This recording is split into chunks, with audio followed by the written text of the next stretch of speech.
Everybody, I will call this meeting in session. It is Wednesday, May 3rd, 2023, 10 a.m. And this is the Lincoln County Board of Commissioners regular meeting. We have all three commissioners here, so we have a full quorum today and a really packed agenda. So we're going to try to move through this as quickly and efficiently as we can. I think Commissioner Miller had an announcement relating to technology today. I do. Thank you, Chair. So yeah, I want to set the stage.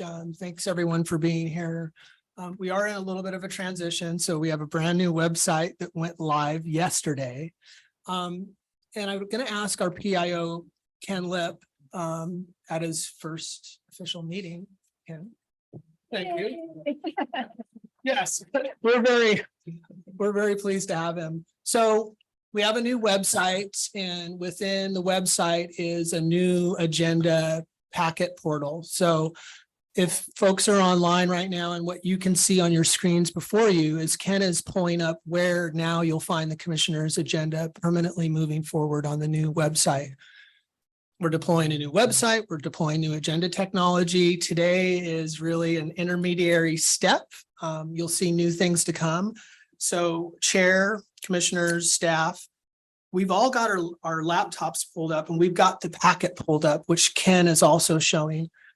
It may not be in perfect order today. We're as close as we can get. So just bear with us if we need to, find different items, have patience. And with that, I think we're off and running to a very exciting week. Thank you. First up is recognition and proclamations, and we're going to start with employee recognition.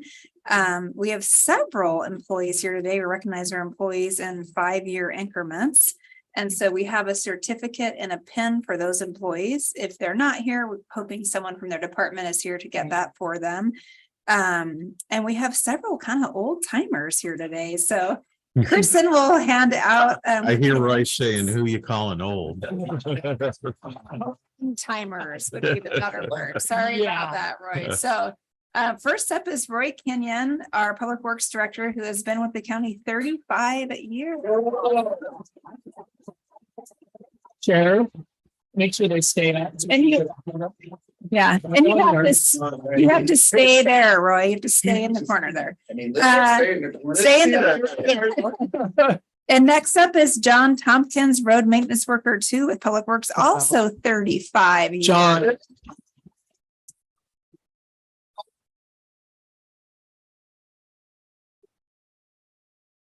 So which one of you guys started first? I beat John by 2 weeks. Aha. Right. Because Oh my gosh. he actually had a job and I did. I had to give 2 weeks notice. Oh, okay. So you're saying we hired an unemployed guy? Yeah. All right. Next up is Richard Haffelfinger, Road Maintenance Worker 2, Public Works, 30 years.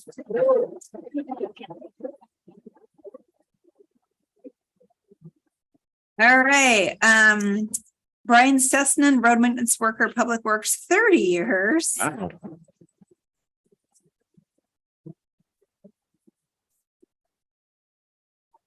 All right. I think we're out of Public Works now. Want to do a picture? Yes. Yes. Yeah. Is that it for now? Okay. No, we let's have do it. more, but we'll do Public Works. And then we'll move on. So what's the accumulated years there, right? I wasn't keeping. 130.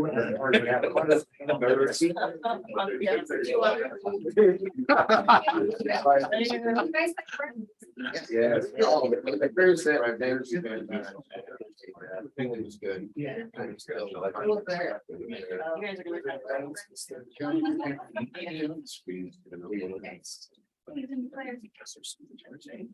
Okay, everybody ready? All right.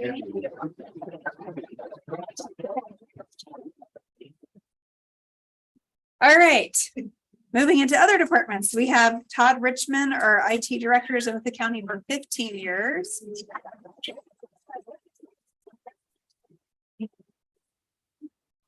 Justin McMinn, combination inspector 2 from Lincoln County Planning, 5 years. He's not here. John's going to take it. Caleb Stokes, sales data analyst, assessor's office, 5 years.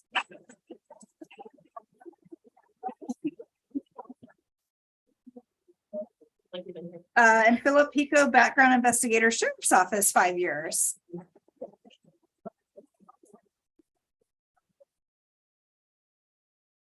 All right, well, thank you, everybody. That was a lot of years represented to the county today. So moving on to new hires. Who is here from, okay, come on forward from Human Resources and introduce our new employees. For the record, my name is Tiana Alcadair, HR assistant for Lincoln County.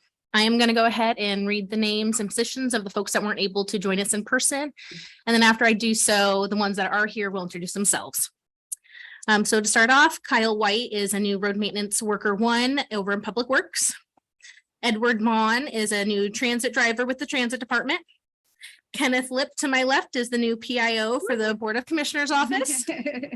And then we have Thomas Creech as a parole and probation officer with our Community Justice Department. Okay. And do we have other employees in person? Okay. Yeah, if you just want to come up and introduce yourself and the position that you are in. Morning. Good morning. Good morning. I'm Pat Maxon. I'm with the Emergency Management Department and I'm starting to update the templates for the emergency systems. Thank you. Awesome. Yeah. Thank you. Thanks. Good morning. I am Hi. Victoria Karabanova. I am a case manager with Health and Human Services, Adult Mental Health. Ah, awesome. Welcome. Well, Yeah, thank you. Thank you. Hi, everyone. My name is Kylie Travis, and I'm an animal care specialist, and I work with the sheriff's office at the Lincoln County Animal Shelter. Welcome. Welcome. Thank you. Morning. Hi again. My name is Danelle and I work as the treasurer's accounting clerk up on the second floor. Awesome. Welcome. Awesome. Thanks for joining the team. Yeah. Have a good day. Yeah, welcome to all our new employees and we hope that we see you back before 35 years. But What? oh, we have one more? Oh, this guy.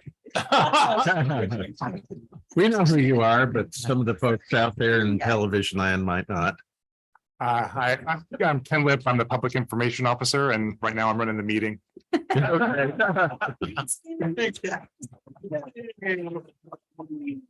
All right, moving on to our proclamations. We actually have 3 today: National Treatment Court Month, National Corrections Officers Week, and National Nurses Week. I think we're going to start with National Treatment Court Month. Commissioner Hall would like to read that one. So as you read, whoever Yes. is presenting, I think Judge Cheryl Bacher. Oh, okay. Go to the next. Okay. Okay. Okay, Great, so let's move on to National Corrections Officers Week. I will read that one. Okay.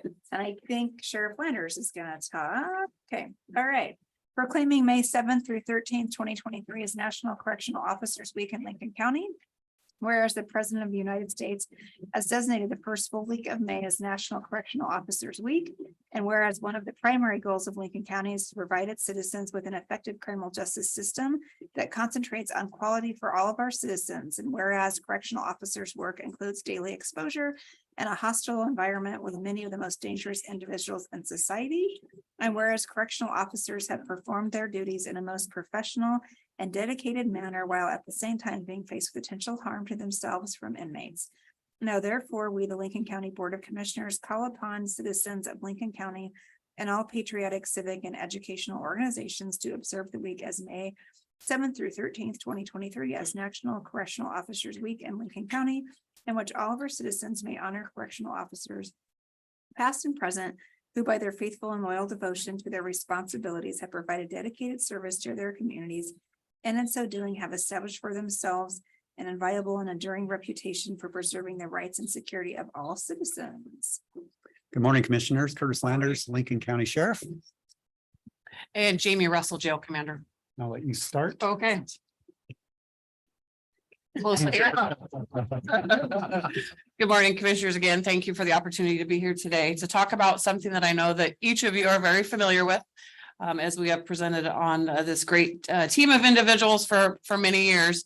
As you can see this year, I do not have a formal presentation to provide to you. And I just want to talk a kind of a little bit from the heart about these dedicated professionals that are working in your Lincoln County Jail. I think the proclamation really does say it well. These are individuals who are working in an environment that's not a fun environment. I have an analogy when I am hiring a new employee that I talk about. It is not like working in a florist. You do not walk into an environment that smells pretty, and you are not usually delivering very good news. So again, thinking about an environment in which a lot of our citizens have never had to encounter and have never had to spend 12+ hours a day working in. We have some very talented artists who draw very talented things on their cell walls. We also have artists who use feces to draw on their walls. So picture yourself in that environment. Again, it's not a florist. It doesn't always smell nice, but we have a very dedicated group of individuals here in Lincoln County who take pride in the job they do and the service that they provide, not only to our citizens, but to those that they are in charge of protecting each and every day. So next time you see one, please tell them thank you, give them a pat on the back. We don't always get the amazing kudos that I think everybody is deserving of. Again, behind those 4 brick walls, not everybody knows what goes on, but again, just reinforcing it's a very talented group of individuals who not only puts their life on the line, but deals with a group of adults in custody who, for the most part, don't want to be where they're at.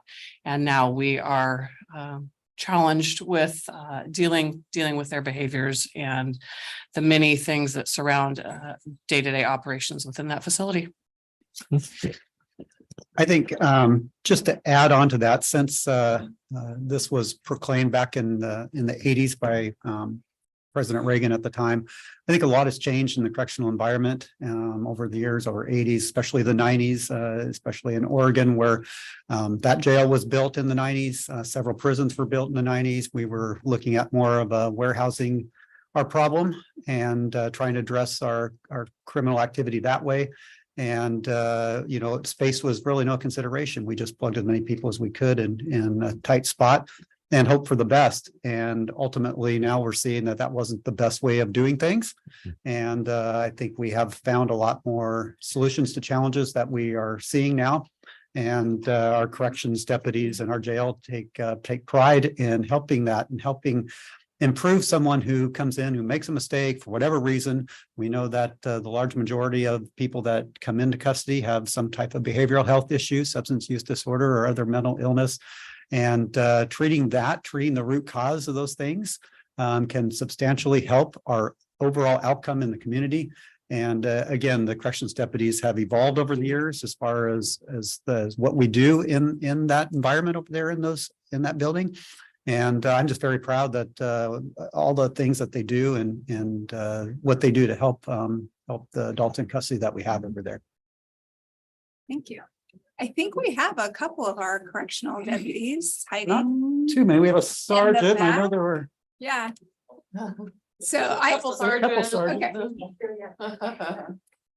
Well, you had said to say thank you when you saw one. So I Yes. just thought we could say thank you. to Thanks, the gentlemen. you hiding in Yeah. the back there, so. They can be modest too, so. We were hoping to have more present, but as life happens in a jail, we can't always plan for it. Yeah, well, thank you for being here and helping us recognize them.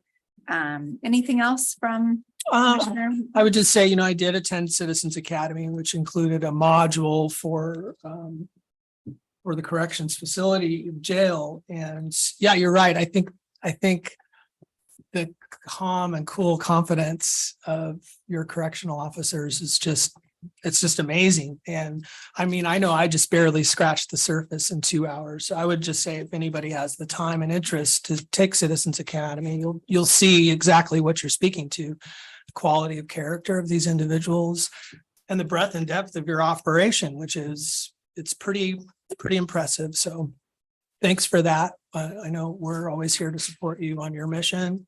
And thank you. Yeah, you guys do an amazing job, period. It's hard work. I can see it and I'm not living it. So appreciate it so much. Thanks. Thank you. I appreciate the hard work and the special dedication it takes to do this job as well. You know, when we do this proclamation, I usually think back several years to when Sheriff Landers' predecessor, Sheriff Dotson, was sheriff. And one year he reminisced about being in the 1970s, a young state police recruit assigned in Eastern Oregon to patrol his nearest backup 2 hours away. And I believe, if my memory is right, he said essentially he'd rather be in that situation again than having, working 12 hours day after day in the confined space of the jail. So it does indeed take a person of special character and dedication to do this work, and it's appreciated. Yeah. And if you're listening and interested, we do have openings, so I'll put that. Yeah. All right, well, I will make a motion that we proclaim May 7th through 13th, 2023 as National Correctional Officers Week in Lincoln County. I'll second that motion. All right, all in favor, say aye. Aye. All right, motion carries. Thank you for being here and thank you. Thank you. Okay.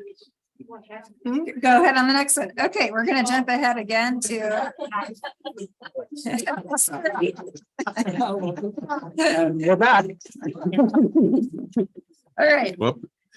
We're gonna be working on proclamation dated May 6th through 12th National Nurse Week. Commissioner Miller is gonna read that one. Sure. Okay.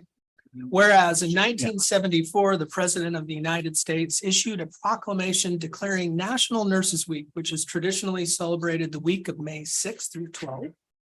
Whereas there are nearly 3.1 million registered nurses in the United States, which comprise the nation's largest single component of the healthcare profession. And whereas the demand for registered nursing services will be greater than ever because of the aging of American population, the continuing expansion of life-sustaining technology, and the explosive growth of home healthcare services. And whereas this year's theme for National Nurses Week is "You Make a Difference," now therefore, the Lincoln County Commissioners do hereby claim the week of May 6th through 12th as National Nurses Week in Lincoln County, and calls upon its citizens to honor nursing students, nurses past and present, who from beside nursing in hospitals and long-term care facilities to homes, to public health, behavioral health, and primary care clinics, to jails and juvenile facilities, to halls of research institutions, state legislators, and Congress are and will be meeting the expanding healthcare needs of American society. Dated this 3rd May 2023. All right. Curtis Landers, Lincoln County Sheriff. Jamie Russell, Lincoln County Jail Commander. And I don't know if Director Romero would like to join us up here, because I know she is instrumental in this too, but I'll let Lieutenant Russell start with our correctional nurse.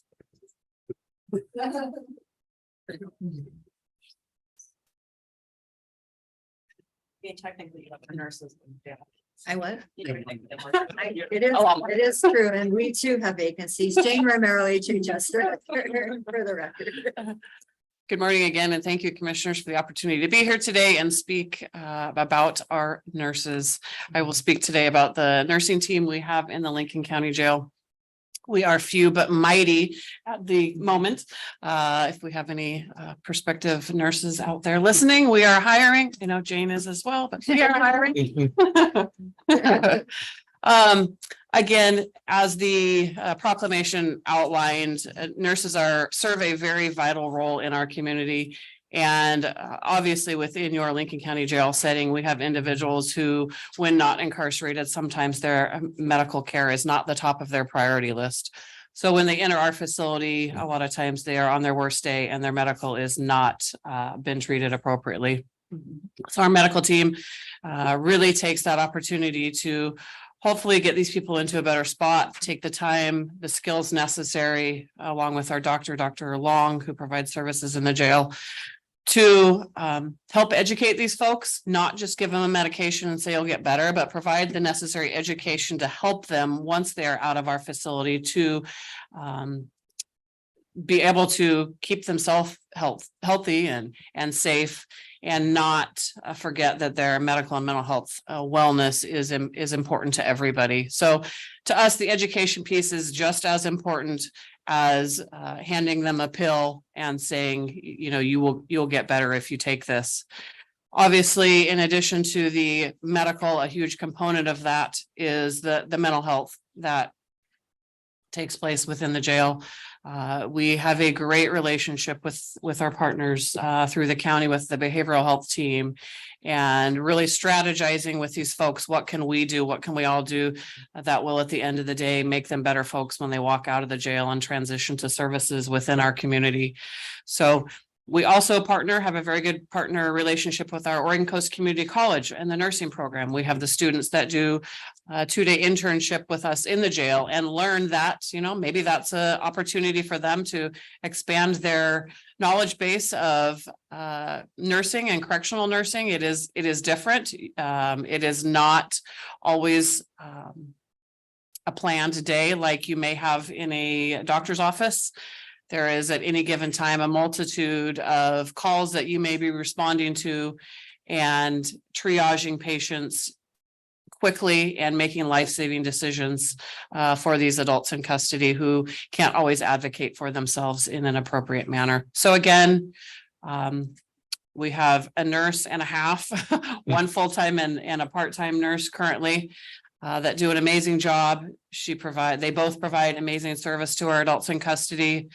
Again, Dr. Long, who we partner with through Samaritan, is an amazing resource as well for us to, again, assist us with providing the education. But our team is just an amazing group of folks. Again, the dedication and the time spent with these individuals. I couldn't say thank you big enough to each and every one of them. I don't know.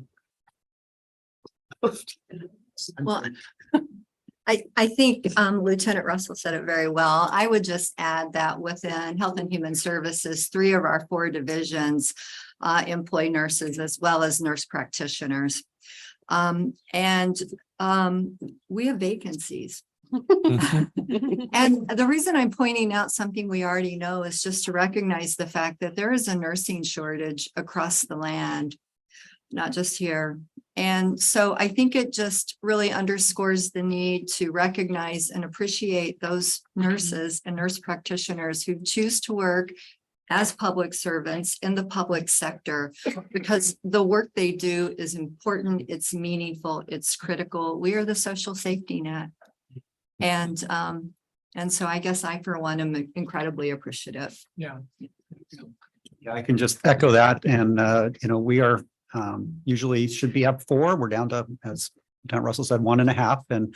But very dedicated individuals that we do have providing the service that is very necessary for our environment, especially at the jail, but also as Director Romero put, everywhere. And so I never thought about being a nurse. But you know, I see the work that they do, and it's incredible. And kind of when I'm talking about seeing the work set by examples, we often see people that come in again at their lowest part of their life, sometimes, you know, not going out and getting medical attention like they should. And by the time they leave, whatever time period that is, to see how their health has improved. Yeah. And that is a testament to our nursing team that works with them to get to that point. And again, our goal is to have someone leave better. And we're not talking just behavioral or whatever, we're talking medically. We know somebody that's good in medical condition, that they're going to be good in their lives, and a lot of other things falls in line with that. And again, it just contributes to our criminal justice system as it works. So it's a huge part of it. So thank you. Thank you. I'm glad we have this opportunity to help call attention to the folks that do this important, challenging, life-saving work, and to let people know we've got opportunities right now to join the team. So thank you. big thank you to all our nurses, not just with the county, but all of them everywhere. that Yeah. have Been through a lot these last 2 years. So. Yeah, and Madam Chair, I've got one. When I fortunately went to bed last night, my nurse, my wife, was still working at 10:30. And she's so passionate about patient care, but she's also an administrative lead for the tribe. But what I want to say is it's been it's been a tough go. Mhm.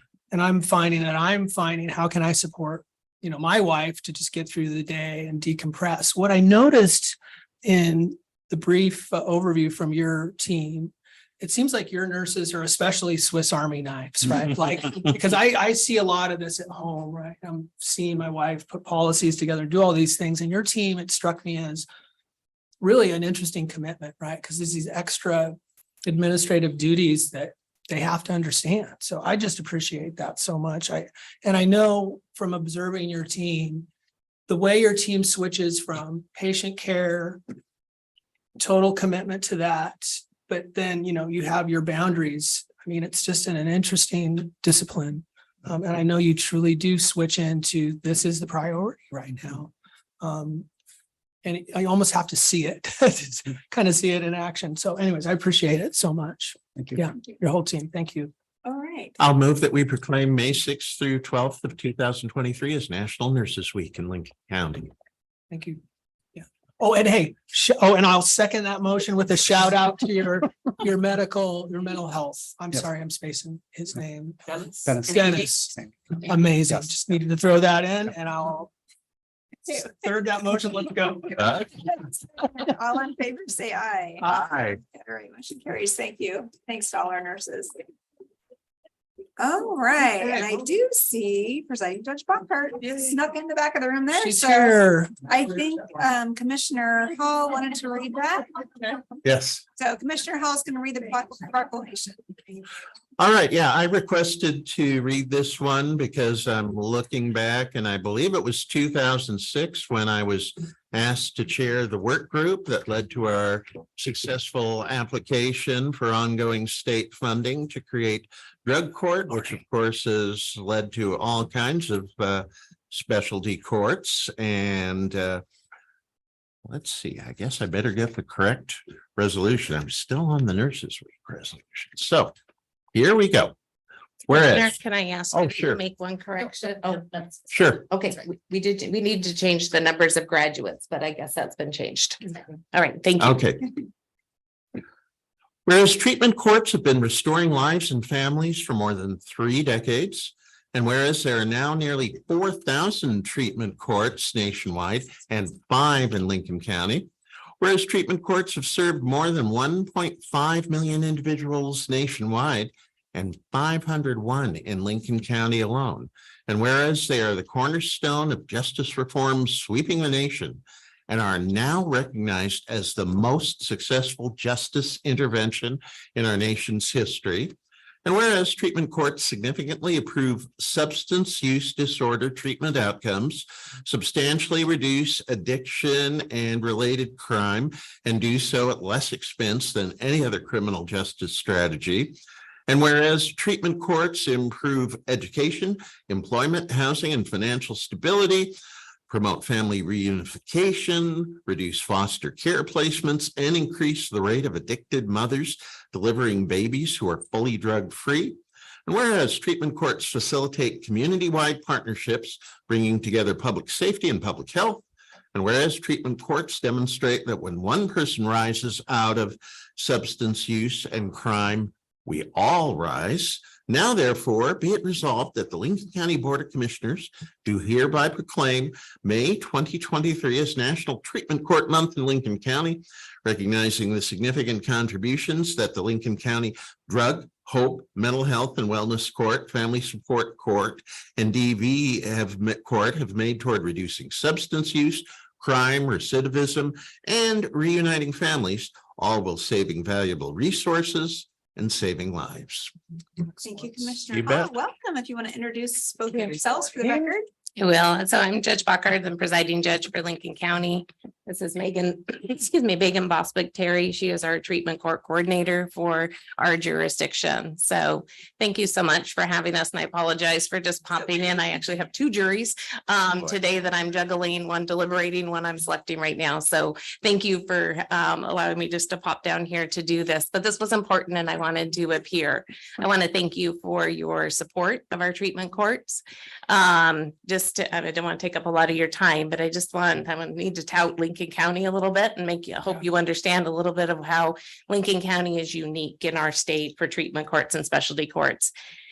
We have, for the size of our jurisdiction, we have 6 treatment courts now. We have drug court, hope court, mental health and wellness court, family support court, domestic violence court, and I just started an aid and assist docket, which doesn't really fit into it was more of a problem solving thing that I just started with a lot of cooperation from my community partners here.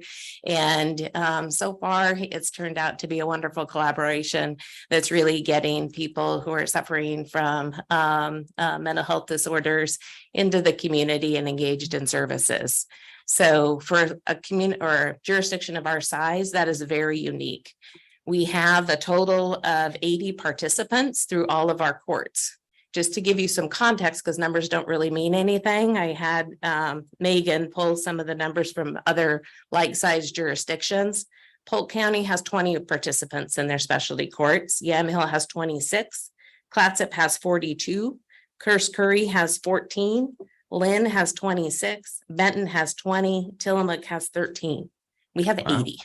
Is that Okay. 80 like right now, or is that within a year? Yes. Or right now? Nope, right now. We have 80 participants that we are juggling right now through the different courts. About 70 to 75% of them are on downward departures, which means if it wasn't for a treatment court, they would be in prison.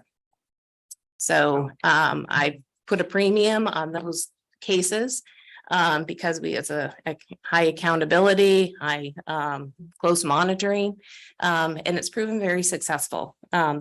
Of course, there's always cases where they are not successful, but overwhelmingly, I have to say the vast majority are successful. And any one of those cases, just the thousands of dollars, the economic and also the social savings to our communities, having those persons become productive members of our community is huge. And even in light of all the challenges of the pandemic, while other counties were cutting their programs, we grew ours. We grew it to 80. We've just expanded and expanded. And it's really a lot of hard work. Megan's ready to kill me. There's always room for more. And we have a hard time saying no, which is how it should be. So I appreciate your support. I'm excited to go around the county this month to educate others about what we're offering here in Lincoln County. So thank you for recognizing May as National Treatment Court Month. And I appreciate all the support of the county in these programs. Yeah, well, thank you for finding time to sneak down here, and thank you for all you do as well, Megan. I know you balance a whole lot. Yes, she with all of does. that. So Yes, big indeed. appreciation to you as well and all the staff that works on that. Just one thing I'll add, and this really is a celebration. I mean, I can think of 2 young women I know right now. One, I think, is on the verge of graduating drug court. The other has. They've both gotten clean. They've both gotten steady employment. And they've both been reunited with their children. And that just, when I see that, it just feels wonderful to know that the collective we're making a positive difference, giving people an opportunity to put their lives on track. Well, I wanted to say thank you and appreciate too, Judge. I know when you're here on the weekends because I can see your car. Megan. It's always here.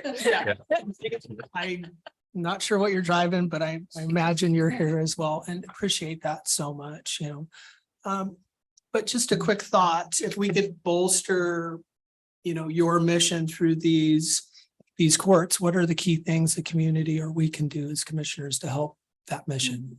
Funny you should ask. You're right. One of the things we're struggling with right now is I need to make an ask for consideration of some of the opioid settlement money. And this is why I need it, is with the cutoffs with Oregon Health Plan, we may lose at least 1/3 of our participants off the Oregon Health Plan. because of the income requirements now, and they Mm. cannot afford Mm. to pay for health insurance. Okay. And it would be a great use of those funds for participants who are going to be kicked off the Oregon Health Plan because of their employment. We do have employment requirements. It's a good thing. I mean, if you're in the later phases of our program, you have to work 40 hours a week for a minimum of 12 weeks. We want them to be employed. The sad thing is the cutoffs that the Oregon Health Plan has put in place for us are so low that basically a minimum wage job is going to cut them off. Okay. And it is going to impact about a third of our participants.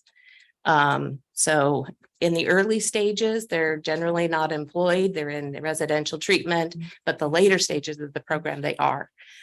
So I am going to ask for the county's consideration of releasing some of the opioid settlement money to pay for the treatment costs of these participants who are not going to be insured. Okay.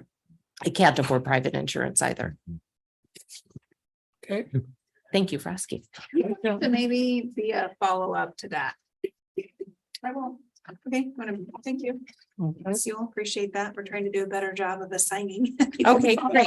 Could I be in touch with you then regarding that and give you some numbers? Okay, that would be great. I appreciate Wonderful. that. Thank you. Yeah, thank you. I also, last thing I want to do is invite everybody to our treatment court celebration. I have some flyers. It'll be on May 23rd at the Performing Arts Center at 10 a.m. And I have flyers there for everybody. It will be live stream and there is a QR code on the invitation for everybody to Nice. also join if you're not able to be there in person, but Okay. it'll be a great celebration of our participants, past participants and those who work in the recovery community. Thank you for. Thanks. inviting us. Thank you. Yeah, Thank you for being here. Okay. Want a motion? For a motion. I'll move that our board proclaim May 2023 as National Treatment Court Month in Lincoln County. And I will second that motion. All right, all in favor, say aye. Aye. Aye. Motion Thank you. carries. Thank you. Thank Thanks you for- very Yeah. much. Yeah. Thank you. Right. All right, moving on to adoption of the consent calendar. These are items of a routine nature. Up for consent, either commissioners or staff can pull an item for consent for further information or review, etc. I will say that G13 Lemley Park lease agreement is not something I consent to. I consent to everything else, so Okay. we may need to adopt the consent calendar with one motion and pull that out and have you Oh. and Commissioner Hall make another motion. Okay. Any other things people want to discuss or pull out? Nothing for me. Okay. Chair. I would move we approve the consent calendar as presented with the exception of removing item G13 for separate consideration. Okay, I'll second that motion. Okay, all in favor, say aye. Aye. Aye. Okay, motion carries. And now coming back to G13, like I said, I don't consent to that item, so but if you and Commissioner Hall and Commissioner Miller still do, you guys can make a motion to move that forward. Okay. I would make a motion that we adopt the Lindley Park agreement separately as a consent calendar item and I move that we approve that lease agreement. I'll second the motion. Okay. Okay, all in favor, say aye. Aye. Aye. All right, and I am a nay, but the motion still carries. Okay. All right. Moving on to, let's see, I did this last week too. I messed this up. Nope. Okay, moving on to decision action. Presentation of Thompson Sanitary Solid Waste Rate Review Report presented by Tim Johnson, our county administrator. Okay. I'll ask the representatives from Thompson's to come up to the dais and we can get started. On an annual basis, haulers report to us on the changes in the marketplace. And Thompson's is the first of three where we have franchise agreements that will be presenting over the next couple of weeks to us. They have their request as identified in our code. And you have a staff report that illustrates this, but primarily the focus of attention is will be provided today on issues associated with the costs and particularly those associated with inflationary increases that we're witnessing. And something that we learned last year that is on our horizon and being addressed, even though it's many years out, is the potential loss of a actual facility that landfill that we use that may constitute policy changes and direction for all of our residents in Lincoln County, be they in the city or an unincorporated area. With that, I'm going to turn it over to Thompson's to give us a quick overview and take any questions. Now, this will be a 2-week process, so you'll hear it today and then come back on. Process. Yes, I apologize. 3-week process, 2-meeting process, I should say, on this item. Well, welcome. Please introduce yourself for the record. Yeah. Good morning, commissioners. My name is Ken Riley. I'm the operations manager and also co-owner of Thompson Sanitary. And with me is Walter Budzik. He's our controller. And Morning. Good morning. as Tim said, this is our yearly trip in to talk about our rate report. And I will look forward to answering any questions after Walter goes through the presentation, and I'll leave it to Walter. Sure. Good morning. If we could hold up, there we go. Okay, so we are Thompson Sanitary Service. And we are the hauler right in the middle of, if we can get to that second slide. Thank you. We're the blue section in the middle of the map there. So we do hauling in some of the unincorporated county, but mostly in the city of Newport itself. So we're here today to talk about costs for garbage hauling. And we have a pie chart that we have brought with us to demonstrate the costs increases that we're seeing year over year. So these numbers that we're looking at now are a comparative of 2022 actual results versus our projections for the upcoming calendar year, 2023. The first and obviously largest component of our cost increases is labor. And we've talked a lot about labor already in the meeting this morning. So one of the reasons that component of the pie chart is so large this year is because during 2022 we ran pretty light. We had a real hard time getting qualified, capable individuals to drive our trucks. It's hard to retain people. We had to implement a mid-year wage increase for all of our employees just to stay competitive in the market. So our projections for 2023 are to be fully staffed, but when you compare those to the 2022 numbers, the increase is large because it feels like we're adding people because we ran light. The other component of that is that we've added an employee starting in September, or at least budgeted to account for paid leave Oregon, which will start to take effect. So that bumps that number up a little bit. That's an added headcount at the end of the year. Disposal, I'll move on to the next one. Disposal is up 20%. Those are contracted rates. We're also seeing year over year increases in tonnages, which is expected and may still be a pandemic related sort of a thing. We're not quite sure, but that's sort of the way it is. Recycling costs are increasing as well. So I don't know if anybody remembers, but several years ago we had the China sword issues and all of those kinds of things.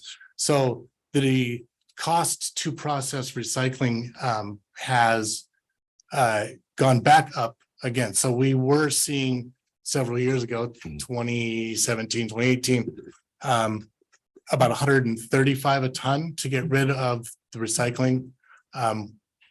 Last year in 2022, our cheapest month was $35 a ton. Our most expensive month was $135 a ton. It's very volatile. We're projecting to land for an annual average net this year at about 85 a ton. And we're pretty close so far. Next component of the pie chart, the insurance piece. We discovered at the end of last year that our normal insurance carrier was no longer going to be writing policies for garbage companies. Oh, that's fun. Yeah. So they are out and you need to find somebody new. So we did some shopping around and it was expensive to insure the garbage company. So that is the driver for that insurance slice. The last slice, repairs and maintenance, R&M piece there.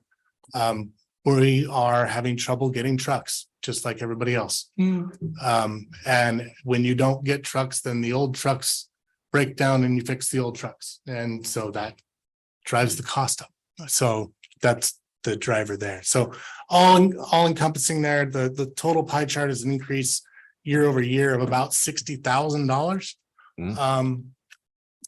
What we do with those numbers after we build that annual projection is we look at the operating ratio for the company. We have an operating ratio range that we work in. The most profitable that we can be is 85%. So we look at the ratio of expenses to revenues. 91% is the least profitable.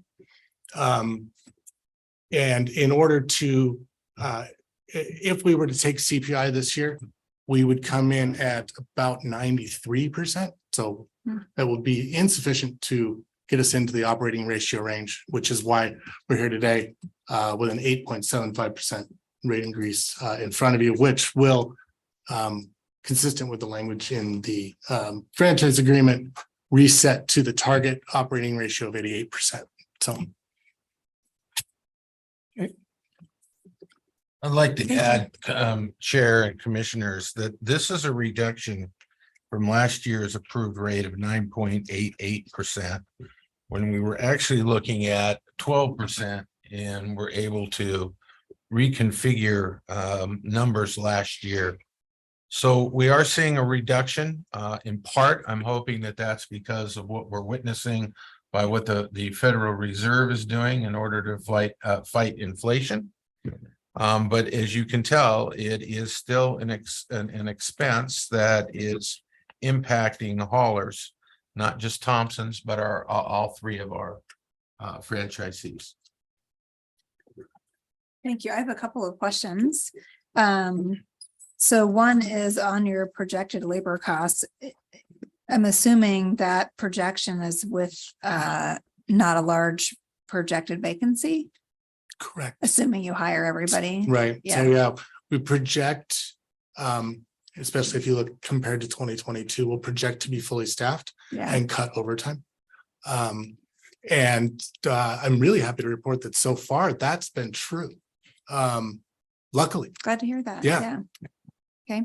The second question is the insurance costs on here. Is that just the part that is kind of essentially like prorated for the unincorporated part of the county? Yes. Okay, I was gonna say it's super cheap. for the whole Yes. company. Yes. You see on that report, you always see the component that is Okay. Lincoln County. That's what I specific. thought. I just wanted to double check there. Okay. All right. Those are all the questions from me. Commissioner Miller, questions from you? Well, I have service with Thompson and I know it happens when we miss a week. We don't like to miss It's a not week. pretty. No. So clearly, in my experience, you guys provide great service. Appreciate it. Thank you. Thank you. Yeah, I mean, I guess no specific questions other than to say this is, difficult. Costs are going up for everyone. And maybe a question, functional question for Administrator Johnson and you. In future iterations of this process, which is really gives us a buffer to let your customers know too that, changes are coming. Tim, are we going to reframe this at all in future years in regard to how our code is written, or is that just something we'll get into down the line? Excellent question, Commissioner. So one of our concerns, if you recall last year, during the presentations. Tina French of North Lincoln Sanitary Service identified a concern relative to the Coffin Butte landfill issue. And as you're all following, the public policy related to the potential for allowing that expansion to occur has been quite controversial, and there still is no resolve at this point. And as such, that leaves us with potentially a 7-year period for which we will have to address where our waste goes. Okay. And this will probably change the equation from which we have to work. Now, this has been an equation that's been used statewide. Other counties use it. Mathematics are pretty tight on it. And as you know, I do the math with them and meet with them before they're before you. So we make sure that we've countered all of that. Now, having said that, we have started meeting with the haulers. Our district manager, Paul Seitz, and myself have been trying to address issues to begin to understand what the dynamics and complexities will be. Suffice it to say, it's going to take us some time to work through this. Yeah. And we'll keep you updated with that. But to your point, yes, it will change the way that we deal with our franchisees. Sure. Well, Madam Chair, I'm comfortable with everything that's presented. Don't have a whole lot of other questions. But I know it's hard. Costs are going up. Okay, Commissioner Hall, anything? I don't have any specific questions. As always, I think the documents do a good job of capturing the data, and you are facing, as are many of us, including this county, significant increases in cost for labor, fuel, and insurance, and this reflects the reality of our times. So, but I appreciate the presentation and the information. Okay, so we had this under decision action, but I think it was probably supposed to be under discussion and information for this week. So are we coming back, excuse me, in 2 weeks for decision action? Correct. Oh, okay. Okay. So let's move this to the May 17th meeting in 2 weeks under decision action. Thank you. Yeah. And real quick, shout Yeah. out for Paul Seitz, who Thank you, is sir. incredible to work with. Yeah, he was incredible, isn't he? Yes, thank you. Thank you, Paul. We like him. I don't want to belabor Paul, but We'll go for he's it. done Yeah. such a great job. And one of the things that he's implemented since he's taken over the solid waste district is weekly educational meetings with the haulers and kind of tease up items for the normal SWAC. So Paul, I just want to say thank you. Personal shout out. Yeah. Yeah, thank you. Thanks. Yeah. Thanks, guys. Okay, we'll see you in 2 weeks. Okay, see you soon. Thank you. All right, moving down into discussion and information. First is transfer agreement of property to Habitat for Humanity for wildfire instead of victims. We say survivors.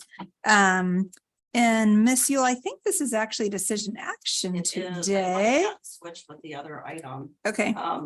So we did have this on for discussion nearly a month ago, and I'm gonna have Lucinda Taylor from Habitat for Humanity come up and Chanel Parks from our office. So in your packet. Good morning. Good morning. Hi. Good morning. Introduce yourself for the record. I am Lucinda Taylor, Executive Director of Habitat for Humanity of Lincoln County. I'm Chanel Parks, and the Grants Administrator for Lincoln County. I think Chanel's mad at me because she asked if she'd ever have to do this, and I said no. And then sorry, Chanel. All right, commissioners, in your packet, you have 2 deeds. One is for 117 North Yodel in Otis. One is for 1705 Southeast 8th Street in Lincoln City. You also have a land agreement, whereas we have terms so similar to the agreement we had with Habitat and other agencies several years ago for property donations that we had used tax foreclosed properties and then donated for low income housing. So this is a little different in that the monies that we used to purchase these properties were from the Oregon Housing Community Service Grant for wildfire survivors from the Echo Mountain Fire in 2020. So these monies have been used for that purpose. We've identified properties. in the North County mainly. And Ms. Taylor is working with CSC to identify qualifying wildfire survivors, wherein they would be identified as purchasers of these properties. So this is a really exciting opportunity for these wildfire survivors. And this agreement just sets out the terms in which the properties are to be donated. So we are able to do this still under ORS 271-330.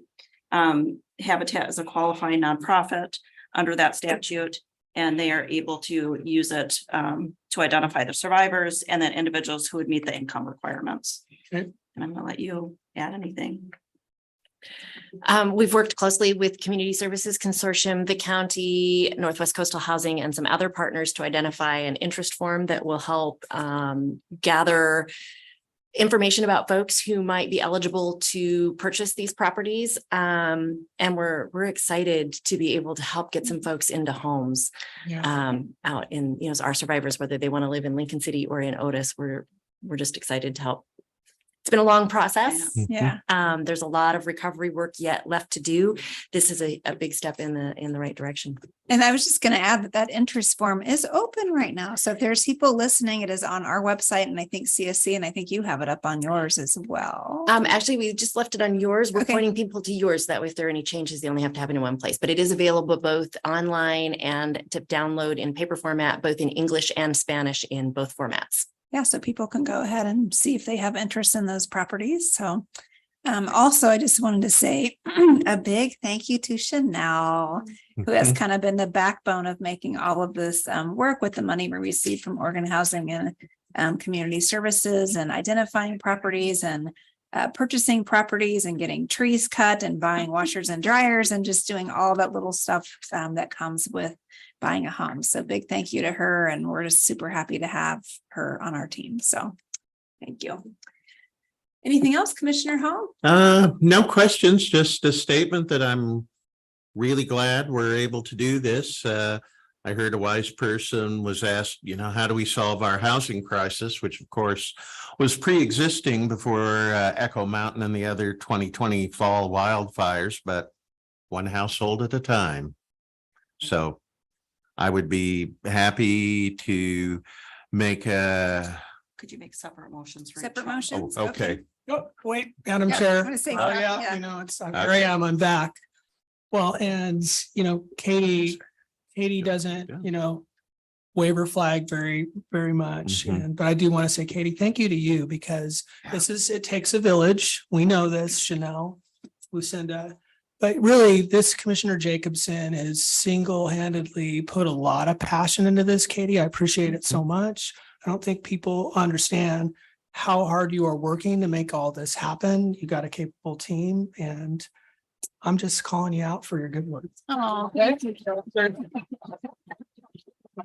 I appreciate that.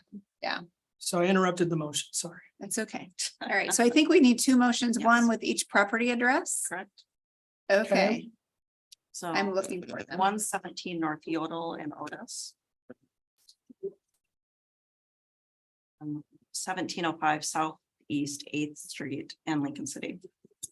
I will do the Yodel one. Thank you. Because that was the first house we bought. So I will make a motion that we donate 117 North Yodel in Otis, Oregon to Habitat for Humanity of Lincoln County for wildfire survivor work. I'll second that motion. All in favor, please say aye. Aye. Aye. All right, motion carries. And now I need a motion for 705 Southeast 8th Street in Lincoln City. I'll move that we donate the real property at 1705 Southeast 8th Street, Lincoln City, to Lincoln County Habitat for Humanity. Friendly minute, I think you said 1705 and I Oh, think did I it's write it? 705. 705. No, it's 1705. Oh, 1705. Oh, okay. I heard that wrong. Okay, sorry, no friendly amendment. And minor Okay. correction, it's Southeast. Habitat for Humanity of Lincoln County. Just to Okay. have it legal. Okay, friendly amendment. Do we have a second? I'll second that motion. Okay, all in favor, say aye. Aye. Aye. All right, motion carries. Thank you. So I need Yay. you to sign some things. I'll stay. Do you want to stay or do you want me to call it? Thank you for It's that. actually a little file. And Thank you. then after you sign at a different time or whatever, we do have keys and all that stuff to get you So for the properties. Fabulous. And we will be sure to invite county commissioners to any dedication ceremonies where we're able to hand those keys over to the new homeowners. Yeah. That would be wonderful. And we are working on having everybody at the county who had any involvement, from our treasurer to everyone in the BOC office to the legal team, everybody sign some type of card or something to give to that family when they move in. So we're working Oh, on very that. nice. Yeah. Nice touch. All right. Thank you. Okay. Yeah. Thank you. Okay. Brian. Moving on to bid 8087, small paving overlays 2023. Bid award recommendation presented by Roy Kinnan, our Public Works Director, and Andrew Blair, County Engineer. Thanks. You're back again. And before we go any further, because we've had a little bit of a mix up with what's decision action, what's discussion information. Do we need to make a decision on this today? Okay, all right. Okay. This is actually a decision action item. Okay. Go for it. I'm Roy Kenyon, Lincoln County Public Works Director. And this is AJ Blair, County Engineer. You'd like to present the Yeah, so this is our small paving bid that council happily wrapped up into a contract for us. And it is, as you see before you, I think needing to be executed in order for us to proceed for the public benefit, so that we might get to construction sooner. That's the hope, I believe. The urgency is my fault. And it's just basically the way budgets work. We've had the money in the budget for this work. But the way the winter was going, I didn't know if I needed to spend it on something else. And so I was impatiently waiting for winter to come to an end. I'm hoping. The endless wait. That we are now beyond that. In our line of business, you never know what the next storm is going to bring. This money was in the budget. I liked it in the budget where it was at. Now I believe we're beyond that. The chances of some kind of catastrophic event is slim now. And so you really need to have this money spent out of this year's budget. Therefore, the work will need to be finished by June 30th of this year. And with the board only meeting every other week, really do not want to push this out any closer to June than we have to. I'm okay with that. Any Yep, me questions? too. Oh, So Brian Gardner, Assistant County Council. I want to say AJ and I worked on this too. AJ got so what you had before you on the discussion section was basically the bid. It shows the bonds, everything was set up and it's been approved. And based upon that urgency that we discussed, I put together an agreement and AJ got road and driveways already signed off. That should be before you as well. It basically incorporates the bid and all the contract terms that were part of the bidding process. And as Roy said, anticipated to get the project done, hopefully by June 15th is what road and driveway.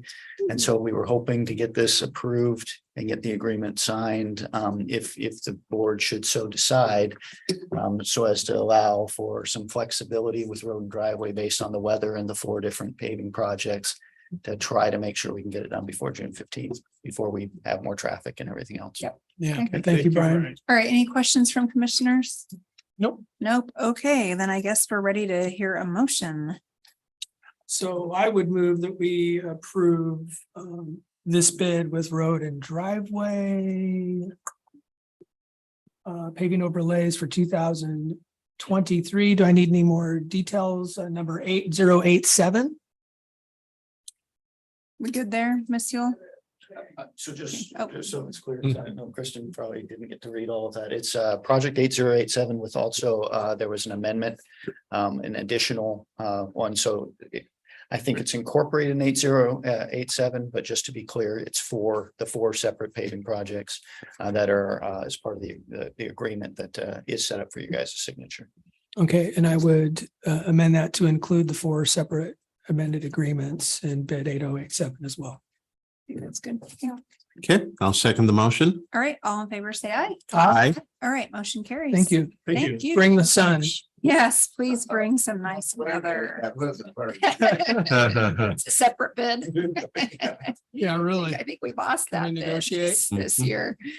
Okay, moving on to reports. First up is conclusions of Sea Otter feasibility assessment to the Pacific Coast, presented by Michelle. Ooh, I'm not even gonna try, field supervisor for U.S. Fish and Wildlife. Morning, Services. Michelle. Yeah. Aye. Good morning. Thank you. Thank you, commissioners, for having me. My name is Michelle Swarchas, and I'm the field supervisor for the U.S. Fish and Wildlife Services Oregon Coast Field Office, located here in beautiful Newport, Oregon. And my purpose being here today is just to update you on the services consideration of sea otter reintroduction, and more importantly, to make you aware of our anticipated next steps in this process. Let's see, I should, so there's going to be some animations. You may just, oh, is it in PDF form? Okay, well, we'll just make do. That's fine. So if you could go to the next slide, please. So I last spoke with you at the end of 2021 when we were just finishing up our congressionally mandated report to Congress on the feasibility of reintroducing sea otters to the contiguous Pacific coast of the United States. And that report was released in July of last year. And as a reminder, there was also a feasibility study that was done by a nonprofit group, the Alaka Alliance, that was released in 2022. And that report focused specifically on the Oregon coast. Where appropriate and where we agreed with their science, we incorporated it by reference into ours. So I'm going to quickly run through the main conclusions of our report and then talk about next steps. Next slide, please. So the approach we took was to apply the framework for considering conservation translocations provided by the International Union for the Conservation of Nature, the IUCN, and they established a couple of primary criteria for considering whether you want to proceed with the reintroduction. And some of those key criteria are whether the reintroduction would result in a net conservation benefit to the species and to the ecosystem. And then secondly, they recommend looking at whether it's a viable option by comparing, doing a paired study of feasibility, looking at biological, legal, and socioeconomic feasibility, and then also looking at the risks that would be associated with the reintroduction. So that's what we did. Next slide, please. So if you look at this map, this shows our area of consideration, Pacific coast of the United States. The dark purple at the top is where we currently have a reintroduced population of northern sea otters in the state of Washington. And the dark orange in Central California is where there's a recovered population of southern sea otters. And then that circled area is about a 900-mile gap in the historical range of sea otters that occurs from just south of San Francisco across the entirety of the Oregon coast. So that's where we concentrated our efforts. We determined that would have the greatest conservation value for sea otters and was also the most feasible because additionally considering reintroductions to Southern California down into Mexico was just not practicable. Next slide, please. So the goals and objectives of reintroductions for the species would be to reconnect the northern and southern sea otters, to restore gene flow between those populations, and additionally to contribute to the conservation of the southern sea otter, which is listed as a threatened species, by expanding their range and establishing additional populations. In terms of ecosystem function, because the sea otter is one of our most well-known keystone species, they have an outsized impact on ecosystem structure and function. Their presence results in increased biodiversity, enhances kelp and seagrass beds by controlling herbivorous urchins and other invertebrates, contributes to climate resilience through carbon sequestration, and has a host of other benefits as well. Next slide, please. So in terms of biological feasibility, we concluded that reintroduction would be feasible. We know that there is suitable habitat and prey available, although additional baseline assessments would be needed once specific reintroduction sites are identified. All of the positive ecological effects that would flow from sea otters we just talked about. And finally, we have experience from past reintroductions. We know it can be done. About a third of all the sea otters in existence today are the result of past reintroductions. Next slide, please. In terms of legal feasibility, a couple things to be aware of. There's nothing that would preclude reintroduction from a legal standpoint, but there are some important factors to be aware of, particularly with regard to the Marine Mammal Protection Act and the Endangered Species Act. For the Marine Mammal Protection Act, there was a take moratorium. You cannot engage in direct take of marine mammals under that law. Some stakeholders have asked us, would there be the ability to cull sea otters, for example, if they became too numerous? And that would be exceedingly difficult to do with these protections in place. There is a subsistence hunting exemption under the MMPA, but that is specific to Alaska coastal natives only. So also important to be aware that would not apply in the lower 48 states. Finally, there is a authorization for incidental take in the course of commercial fishing operations under the MMPA, but that does not apply to southern sea otters. So the California sea otters are specifically exempted from that authorization. So that could cause some concerns for some of our fishermen. Under the Endangered Species Act, there are additional protections that are applied to the southern sea otter as a listed species. But those under the ESA can be relaxed using what's called 10J designation or experimental population designation. And that's what we recommend in our study, is that if southern sea otters are used as a source, that those protections be relaxed, but those MMPA protections would still be in place. Next slide, please. So socioeconomic feasibility is where we identify the greatest source of uncertainty and the need for additional information gathering. Particularly once specific reintroduction sites are identified. So in terms of the potential impacts, these can be classified into two kind of broad categories. One is reduced harvest of shellfish in areas where sea otters become established. We anticipate that those impacts would remain relatively localized for a very long period of time, but something to be aware of. The regulatory restrictions or regulatory burden that could come along with the MMPA is also something to consider in this category, as well as some fishermen have expressed to us their concern that their way of life could be impacted. In terms of the potential benefits, these are a little bit more diverse, ranging from all of those ecosystem services that would be provided from enhancement of kelp and seagrass beds, climate resilience, et cetera. Again, as with some of the potential impacts, we anticipate those would remain relatively localized for some period of time, and it would take a while before those would really be realized at scale. There would be benefits to commercial finfish and recreational finfish fisheries because those fish utilize the kelp and seagrass beds that would be enhanced by sea otters as nursery habitats. The ecotourism benefits in terms of economic input could be quite significant, as we've seen in California, and those would be realized relatively immediately. And then there's a whole host of other values, from wildlife viewing and existence values, people who value seeing a historical wrong righted, and cultural values to our coastal tribes. Next slide, please.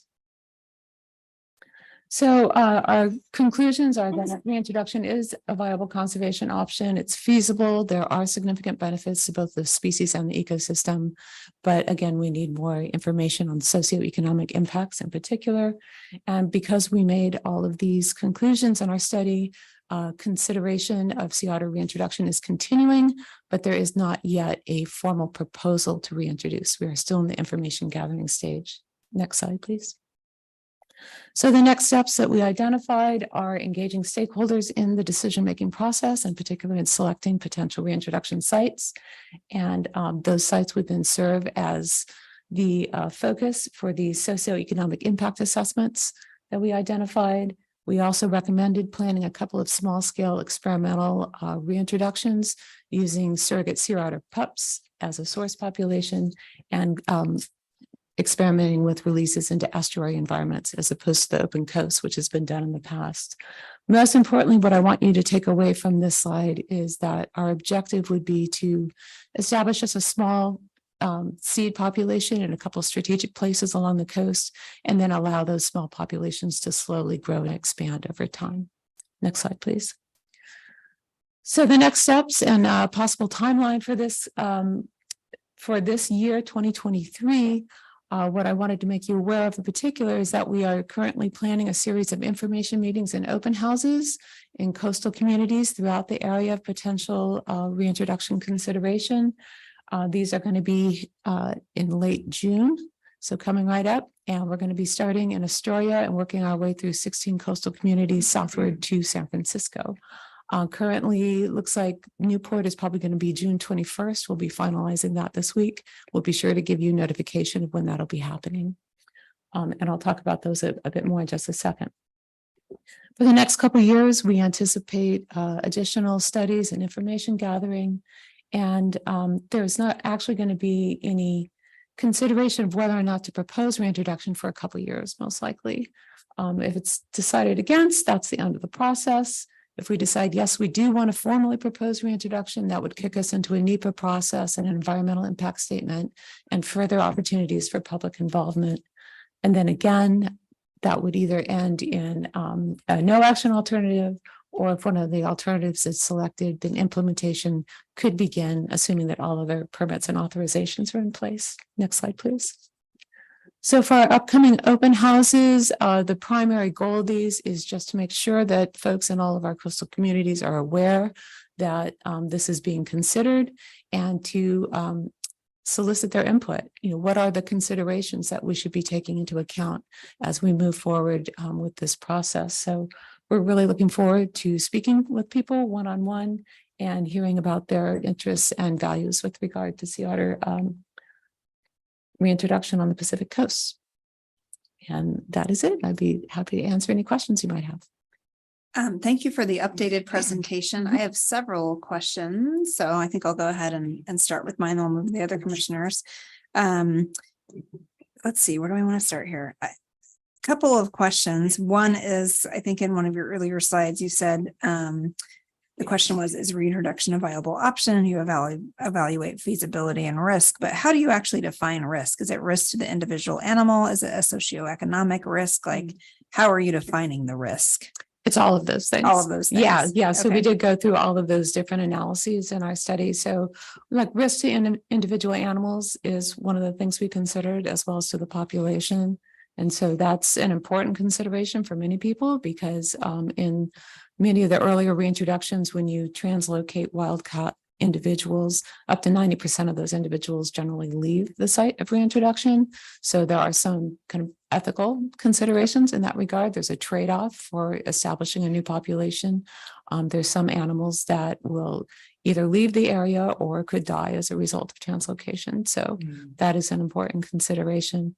But socioeconomic risk is also something that we identified. And that's why we wanted to delve further into those questions about what would the actual impacts be along the coast. There's also some elements of, I guess you could say legal risk, but, questions about what would happen in terms of, would there be any additional fishing restrictions? I know that's a question that's come up a lot.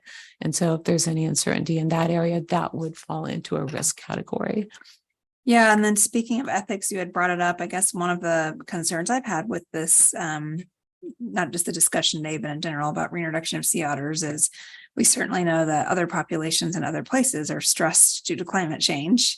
And so it's kind of that ethical thought of, is a reintroduction when we have animals already stressed in other places. And we certainly are seeing climate change impacts here, on the Oregon coast. Is that really an ethical thing to do when these animals are already stressed out in other places and you're putting them in an environment that's experiencing that same stress here? So is that something? Oh, go ahead. Yeah. I'm sorry, go ahead and finish. I was going to say, is that something that the NEPA is going to look at, or that you've looked at in your assessment already? Yeah, we did actually consider that in our assessment. And in fact, we consider that reintroducing animals would actually help bolster them against the impacts of climate change. Because if you have animals in only a few populations, if they are negatively impacted, there's no redundancy in those populations. And the more animals you have spread against a broader gradient of environmental conditions, the greater the likelihood that at least some of those populations will persist. And then in addition, for the southern sea otters, because they're in a relatively warmer environment already, if they're probably more adapted to those warmer conditions. So we consider that by allowing the genetic mixing with northern sea otters, that could actually make northern sea otters more resilient to the effects of climate change by introducing those genes that are more adapted to warmer waters. Yeah, interesting. And I guess my last question is, and maybe we're just not there yet, but what's the actual population goal with a reintroduction? And one of the reasons I ask is because the Marine Mammal Protection Act, it's a good tool for bringing populations up, but it's not necessarily a good management tool because it just protects populations. It doesn't actually manage them. It doesn't create that goalpost of what are we actually looking for with a population. So, is there an idea at this point, or is that going to happen where we look at what the actual population goal would be in a reintroduction? Yeah, what we're looking at over like 25 to 30 years would be per population, about 200 animals is what we would be shooting for. And that's what we would consider success. So we're not looking at establishing a continuous population along the coast, but only, because we've got that huge gap right now, those animals can't interact at all. If we had just a couple of small intermediate populations that would allow at least the occasional individual to disperse between them and provide a genetic exchange, that would be success in our minds. Yeah, and we have had the occasional individual show Right. up here, but they're usually by themselves. So, there's no mixing to occur. All right, well, Right. thank you. Commissioner Miller, questions? Well, when I see a PowerPoint like this, there's just so many dimensions. It feels multidisciplinary, and I'm used to seeing all these different correlates, but for you and the passion and the work you do, as a conduit to the community, as a policymaker, what would be your most ask of someone like myself or the community? Is it attend stakeholder meetings, like how to process all this data?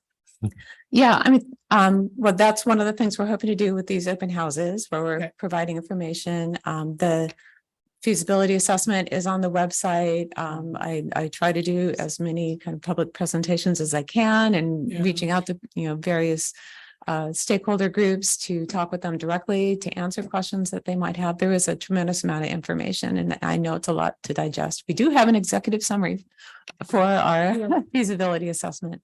But our greatest ask is for people to be engaged in the conversation and to let us know what their concerns are, to let us know if they're supportive, if they have questions, are there things we haven't considered?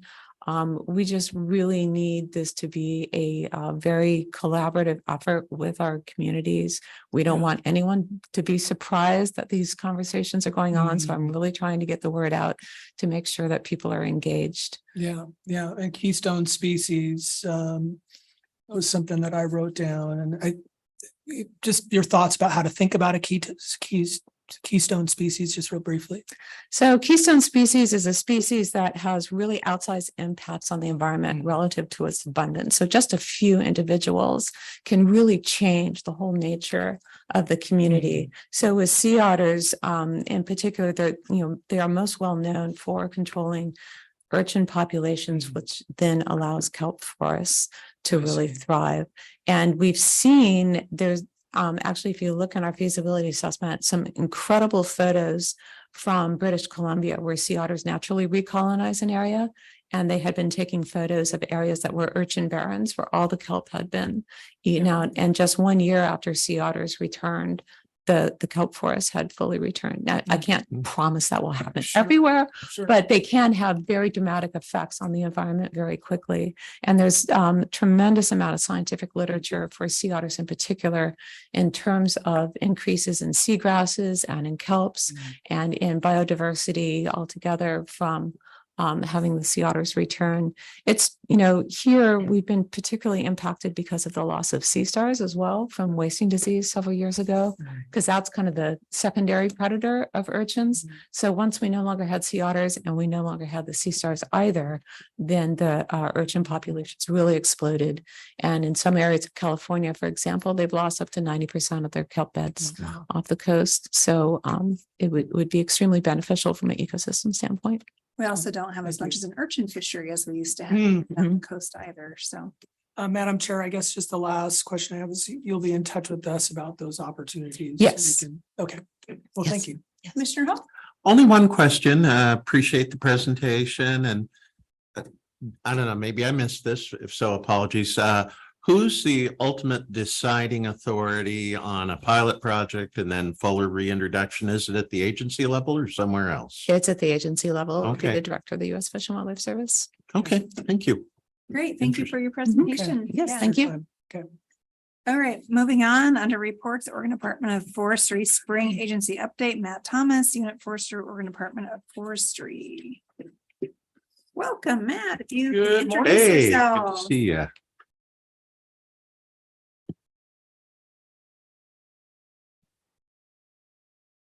All right. Good morning, Chair Jacobson, other commissioners, county staff. For the record, my name is Michael Curran. I'm the district forester for ODF's West Oregon District.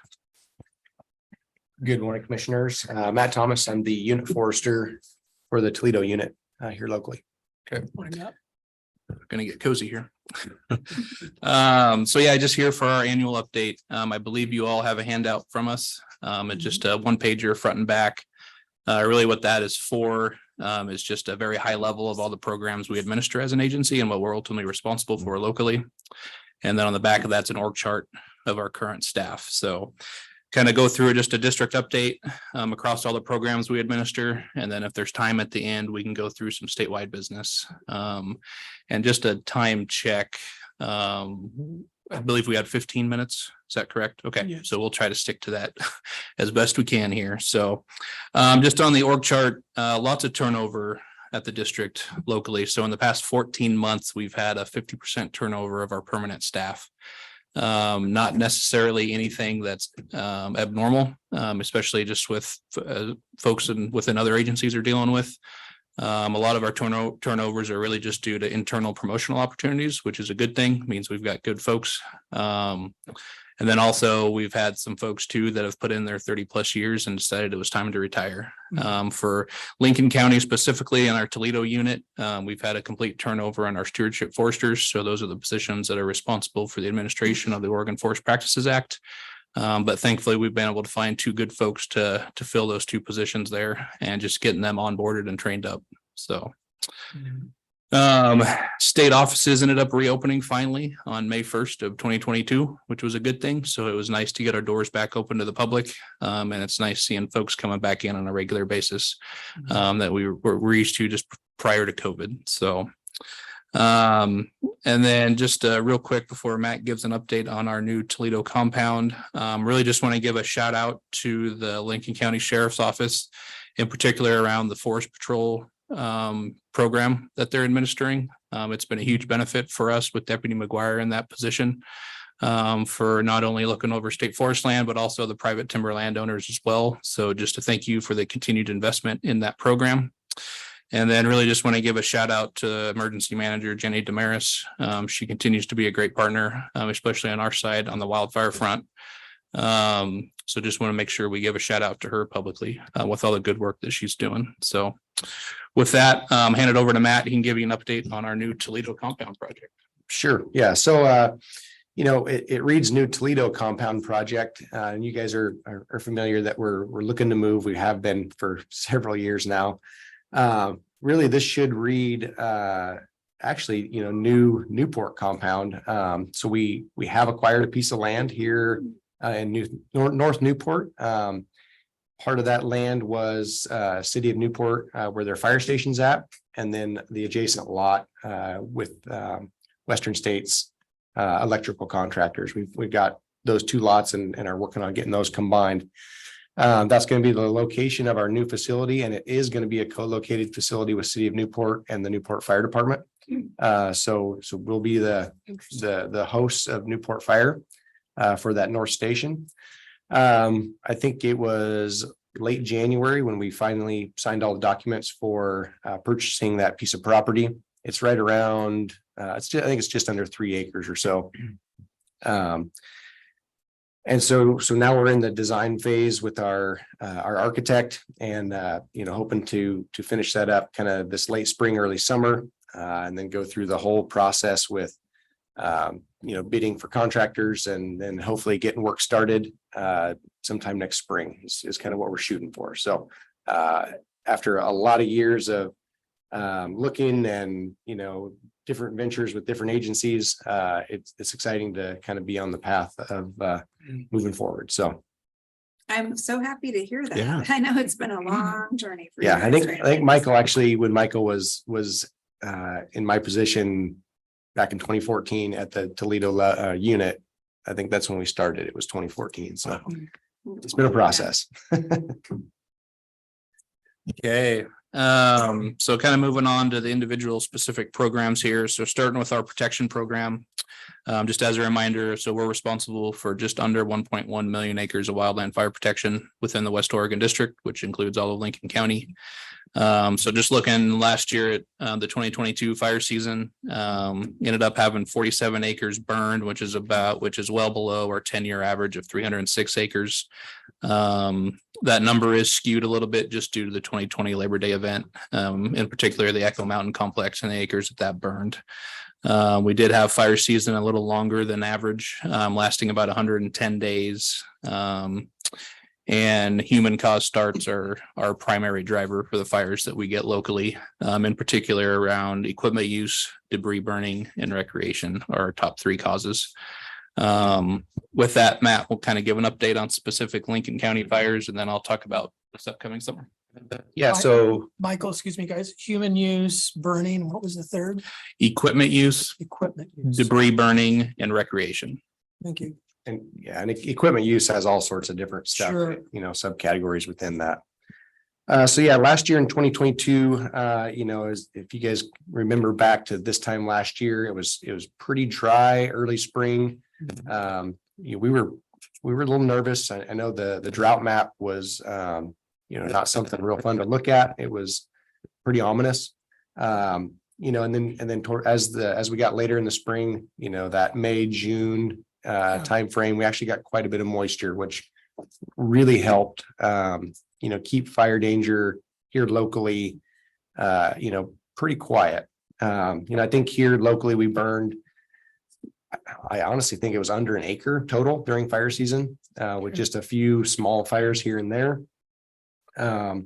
What that allowed is our staff, you know, to help out other places statewide, down in Southern Oregon, Eastern Oregon, and pre-season, you know, when we were getting those rains in May and June, we were able to send some of our staff out of state to other states to help them out as well. We did have one a little bit larger fire outside of fire season in the fall, just as the east winds came due to an escape slash burn. But by and large, that fire stayed within the footprint of that harvest unit. It did get onto some BLM land just adjacent, but not maybe a couple acres total. So that kind of wraps up the 2022 fire season. It was pretty quiet. Let's keep it that way. Yeah, it was a nice reprieve. Yeah. Okay, so the big question we usually get this time of year is what's fire season going to be like come upcoming summer? I'd say it's been an odd winter weather-wise. It's been unique just from the standpoint of we're well above average in snowpack in most areas of the state, but we're actually below average in moisture total from the rain. So I just felt like I noticed this the other day. It's been raining. And then all of a sudden it just seems dry. Yep. I mean, is that an intuitive accuracy or? Yeah, I would say Okay. so. So just in our totals that we track up in the Salem area, kind of over to the coast, we're tracking about 5 inches below average. And then as you work your way south down to Eugene, over to the coast, which is really our district footprint, about 10 inches below average. But from a snowpack standpoint, it's good news, especially for higher elevations. But just from an overall moisture total, we are sitting below average. So the big thing is though, May and June ultimately will dictate what fire season will be like. The last 2 years have been indicative of that with very dry winters and early springs, but we had a lot of rain in the late spring, early summer, to where we just had really not really a severe fire season locally at all. So May and June really dictate what fire season will be like for us. But if things continue to stay dry, there's potential for us to have a pretty busy season coming up. So we'll just continue to kind of monitor the weather and see what rain totals we get over the next couple months here. So Just in sake of time, we'll probably skip our grant update, but we will just provide a very brief update on Lincoln County Forest Land Classification Committee. Yep, so we have a fully staffed Lincoln County Forest Land Classification Committee. I know Commissioner Miller, you've helped me in the past, make sure that we're staying current on those county appointees. Those are still current. Last year, we finished our 5-year review for classification in the county. The way that the committee is chose to set up the review is basically looking at 20% of the county every year. And that basically keeps us in a good 5-year cycle. So we'll start that this spring again, working from the south to the north over the next 5 years. And our meeting, I believe, is June 5th. So we'll be right on track and staying current there. And yeah, for the 3 commissioners, just thank you for the continued support with that committee. It's a very important committee just to make sure the folks that should be receiving wildland fire protection are and the ones that aren't are not. So thank you for the continued engagement there. So moving on to a state forest update. So just a reminder, in Lincoln County specifically, there's 2 types of state forest land we manage. First being what we classify as border forestry lands. So those are lands that any revenue coming off of those from timber sales, 2/3 of that revenue goes to the county and local taxing districts. And then, so with border forestry acres, we have a little over 15,000. And then we also manage common school land acres, or properties, I should say. And revenue from those, essentially the operating costs are pulled off the top of that. And then the rest of that goes into what's called the Common School Fund as well. So with the common school lands, we manage a little over 4,600 acres. So I've talked to a couple of you about our recent implementation plan updates. Though New laptops. Oh, sorry.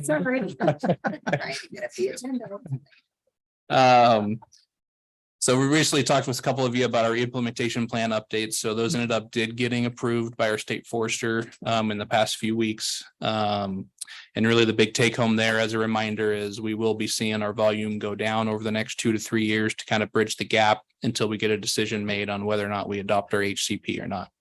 The impacts for us locally are not that big. We're essentially going from 11 to 12 million board feet of timber harvest down to 9 to 10 million board feet. So not a huge impact locally for us, unlike other spots or other areas, I should say. So with that, just a revenue update for Lincoln County. So revenue to date for current fiscal year 23, we're showing a $459,615 to the county. Last year's update as far as revenue provided for FY22, $796,000. And then moving forward into FY24. So this is our annual operations plan for the next fiscal, planning ahead here. So we are looking at doing 3 timber sales in Lincoln County. And we're estimated to bring in a little over 1.2 million to Lincoln County and local taxing districts. And as a reminder, that won't all come in FY24. Our timber sales span 2 to 3 years. So that'll come in over a 2 to 3 year period. And then also just want to highlight the continued partnership we've got with the Mount Baber ATV Trail out just south of Toledo there off Elk City. We continue to work very closely with that group as they have a trail system that spans between state forest land and private timber land, and to just continue to work closely with that group, which has been very good for the past 20 plus years. So, and then moving on to our forest resources program, formerly known as the Private Forest Division. They went through a name change recently. And with that, just a reminder with our Forest Resources Program, that's the program that is responsible for the administration of the Oregon Forest Practices Act. If you guys recall, the past couple of years, we've been given updates on the Private Forest Accord. It's that agreement that was put together between the timber community and environmental groups to essentially decide on what changes can be made to the Oregon Forest Practices Act to essentially prevent dueling legislation that both groups were putting forward that was brokered by Governor Brown at the time.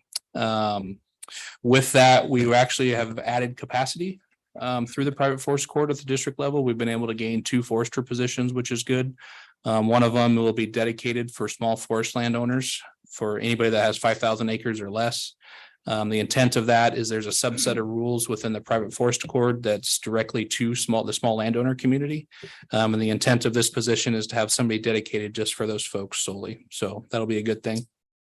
And then we were able to add an additional stewardship forester that's going to be housed out of our Philomath office to get us back to 2 stewardship foresters at our 3 offices, which will be good.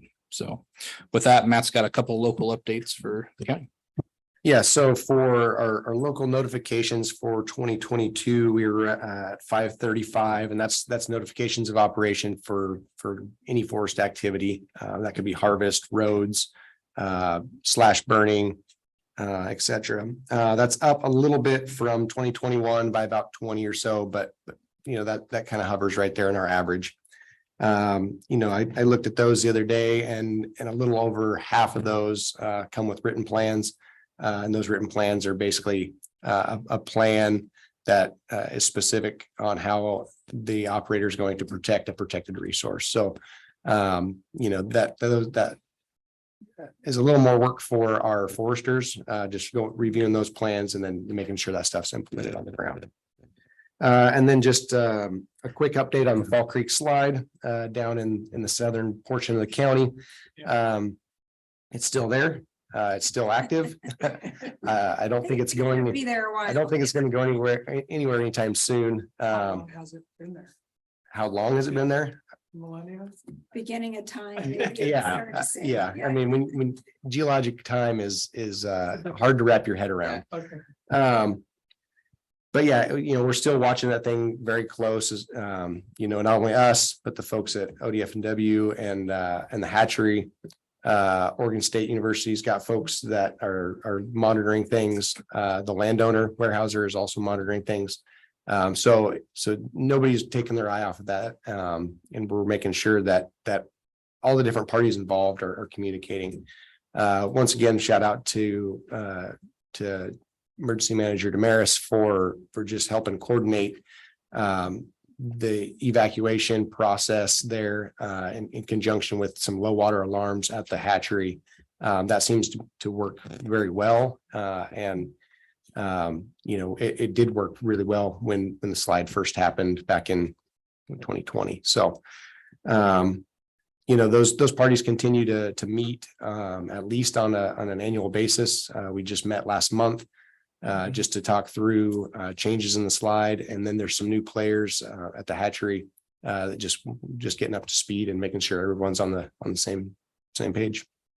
Yeah, excellent. So it looks like we just got a few minutes, so maybe I'll leave it up to you. We've just got a few quick things on a statewide agency update. We can go over those, or we can get those in an email to you and just be available for questions if you guys have any. Let's make sure we have time for questions. I think Yeah. that's Yeah. important. Yeah. Yeah, you can email those to us. I'm fine with that. Okay. Okay, questions from you? Commissioner? And, Yeah, well, appreciate you guys, and I know we've got a lot going on. We hustling a little through your presentation is not indicative of the breadth and depth of the work you guys do. I mean, I know you do a lot. Michael sat down with me, new commissioner. I did have a deer in the headlights thing going on a little bit. Then I find myself on the Forest Trust Land Committee, ONC committees, But so I just wanted to make a comment to seeing the breadth and depth that, timber plays in our community and all the stakeholders who are involved. I mean, our revenues are definitely less compared to others. My heart goes out to those counties that are seeing potentially big changes with that HCP, and not to put you in the spot, but is your sense that fire protection will have continuity, or do you guys ever sweat bullets at all about wondering how, the HCP and things are going to change, at a state level? No, that's a good question. So our fire program is essentially built off what we call the militia model. So if you work for the agency, you're pretty much involved with fire, even if you don't work particularly in the fire program. So when the fire bell rings, everybody's helping, even if you're a state forest person, a forest resources person, whatever, right? So yeah, depending on certain impacts that can be had through some of the new legislation that's out there or policy changes that we're making, we could see some potential impacts to our fire program, especially if there's impacts to staffing. But again, time will tell once we kind of get through all those particular changes. So, Yeah, well, just let us know how we can support you, especially because, you know, we don't want to go through Otis again, do we? I'm still rebuilding buildings for Yeah, that one. I right? don't want to do Yeah. that again. And I mean, Yeah. this is what you guys do. Yep. Maybe not so much the recovery part, but Yeah. and it's really important going back to those three things that we do our due diligence to keep, you know, keep our forests vibrant. So yep. I don't have any other specific questions, Madam Chair. I just thank you and let's stay communicating. Okay, Commissioner Hall, anything? No specific questions, just as always. Thanks for the great informative communication and the ongoing good working relationship. Yep, same here. you. So thanks for being here and presenting us updates and we'll get the email with the rest of them. So. Okay.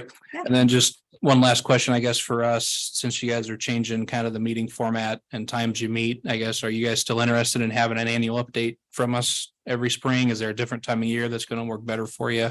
Just so we can work around your schedule the best we can. I think it's okay, but I would say Mhm. let's maybe coordinate and consolidate and maybe get key themes out maybe next time. Okay. Might be just a little bit way to be more efficient for you Yeah. and us and then our Okay. citizens. Yeah, I think we definitely want to still have a presentation. We're meeting the first and third Wednesdays, and then we will have work sessions as needed. So yeah, I think we still want to do that. It doesn't necessarily have to be in the spring, but I don't think any one time is less busy for us necessarily. So Yeah. I know summer can be very busy for you, so. Yep, that will be a challenge for us. So it doesn't have in to the be summertime. summer, it can be spring, it can be fall, but I think just, Yeah. yeah. And I guess too, everyone should just be aware of those burn ban notices as they emerge. Yep. So. Yeah. Yep. Yeah. Okay, thank you. All right, thank you. Thanks. Thanks, All right, gentlemen. moving on to public comment. I do believe we received one written public comment through our smart sheet form. Okay. And that was kind of asking about removal of RVs and stuff on the national forest. So I will take leadership on that one written comment and reply back and pull in Paul Seitz from Solid Waste and have him kind of explain the jurisdictional issues with the National Forest Service and why we're not removing there. So let's move to online public comment. So if you are watching virtually and would like to provide public comment today, you can raise your virtual hand. Doesn't And look like anyone's Ken there. will find you, and Ken is shaking his head now that nobody's there. Okay, do we have any in-person public comment today? Anyone signed up? Don't all rush Chair. over it at once. Yeah. Yeah. Sure, Jacobson, we did have a pastor in from Eddyville. Did I spell that? He had to leave. It was Tom Morris. Okay. Was that the gentleman in the blue shirt and tie? Yeah. Uh-huh. Yeah. And he did want to talk about the new fire station in Eddyville and where that permit is with planning. That's why he was here. Okay, so Commissioner Miller, I'll follow you want to up. follow up with him? Okay, great. All right, no one in person? Okay, so what's happening next is we're actually going into an executive session. I will probably take like just a 2-minute recess to clear everyone out. That Commissioner reports? Yes, I will. Oh, Okay. did I miss Commissioner Yep. reports? I'm sorry. Okay, never mind. We're not going to executive section yet. Commissioner reports, Commissioner Hall. Okay, try to be brief with an update on state money for homeless services. And as we learned a few weeks ago, that legislature passed a $26.1 million allocation beyond the governor's emergency declaration on homelessness for us and the 25 other counties who were not part of the initial report. So 26.1 million to be split up among 26 counties statewide. We still don't know what our exact allocation will be. We still don't know whether it will come in direct grants to counties, whether it will go through community action agencies or through Oregon Housing and Community Services. The money becomes available in the new state fiscal year. And about the one thing that is clear, that there will be other funding sources for things like homeless prevention, both new and existing, but there are two very specific goals for this funding. It's in the 26 counties to create 100 new permanent shelter beds and plus get 450 people now experiencing homelessness rehoused.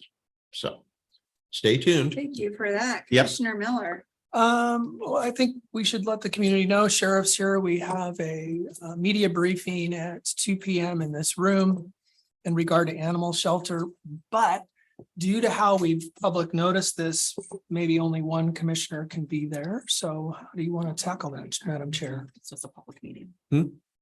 Only one commissioner would be at that briefing because it's not, Right. it's a public meeting. Right. Okay. So only one of us can be there. So either I can be there as his chair. You have also been the most recent animal shelter liaison to the board. True. So True. I can go either way. Commissioner Can we Miller. alternate? Is it possible that she could talk about her topics and then come back in and then grab me and let me come in? Yep. Is that an I'll option? rotate. Okay, Want to do that? do you want to Okay. start? Good solution. Okay. Well, you would start, I think. Okay, I start and then we'll rotate it. Okay. Thank you. Sorry about that. Okay. Just want to make sure Anything we're else to report? dotting our i's and crossing our t's. Will we, we'll be doing a recognition of all our employees. Thanks for everyone for working so hard on the animal shelter and on the website, et cetera. We'll just keep doing the work. Thank you. Okay. My only report I have to give is that I am actually fostering a dog from the animal shelter right now. And I was told by the manager that I could recruit an adoptive family for this dog. So I'm going to do that. So I've been working on you, but you keep saying no. So she is 10. She's a golden retriever mix. She's super easy. She's on the Lincoln County Animal Shelter website and Facebook page and is looking for a permanent. Oh, permanent? Permanent. Can I try it out? You can talk to Sarah who's sitting there. Okay, There we we'll go. talk. Okay. Sounds like fostering. Okay. Yeah. So anyway, she's awesome and needs a permanent home and she's an older lady, so she's not Oh, gonna I go on So you're long looking, runs on the beach, but she's definitely a snuggler and No, awesome. no So, mountain biking. we No might not mountain be ready, Sarah. I'm sorry. okay. You could be. Foster might be the maybe first step. Sure. Yeah, Yes. go talk to Sarah, fostering for sure. Okay, with that, now we will go into executive session under ORS 192.660 regarding real property transactions. Okay. So we will take like a 2-minute recess just to get everyone kind of out the door and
Okay, I can stop this recording.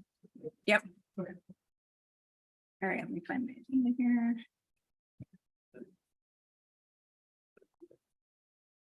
Okay.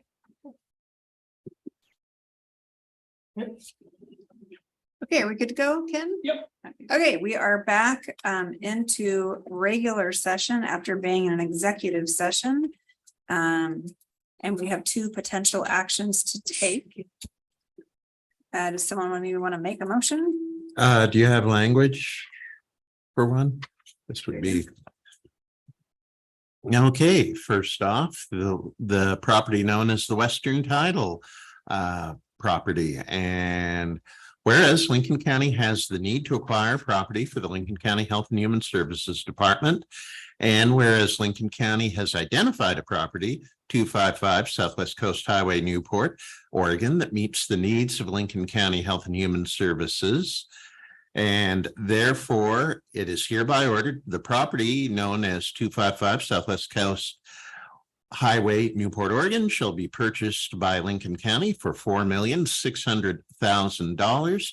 And further, that the board chair be authorized to sign all paperwork associated with this purpose. Okay, I'll second the motion. All in favor, say aye. Aye. Okay, motion carries. All right, and we have one more for possible adoption. Yeah, in the matter of approving the purchase of tax lot 131131 BA 00801-00 Walport, Oregon. Should I read it as Chair Hall did as well? Okay, whereas Lincoln. I'm not sure. I mean, as Commissioner Hall.